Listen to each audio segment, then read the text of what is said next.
17 তারিখ থেকে কিন্তু আন্দোলন আর ছাত্রদের মধ্যে নাই।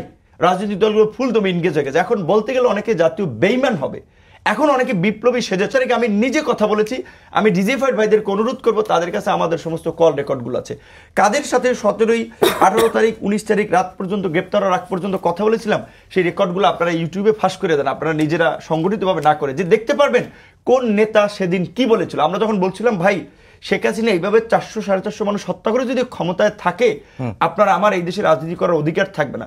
ফুটবলের মতো আমাদেরকেও কিন্তু পেটাইবে আর গুলি করবে, কাজেই এক দফার বিকল্প নাই।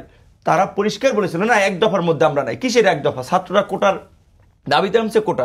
এমনকি এই আন্দোলনে আজকে ভাইব্রেন্ট ফোকাস নেতৃবৃন্দ, তাদেরকে যখন আমি বারবার ইনসিস্ট করতেছিলাম যে ভাই দেখো তোমরাও মামলায় ফাঁসবা, আমরাও ফাঁসবো, এক দফার বাইরে আর ব্যাক করা যাবে না, আমতা আমতা করে বলতেছিল ভাই আমরা তো এক দফার জন্য আসি নাই, আমাদের দাবি ছিল কোটা, এটা কি ঠিক হবে?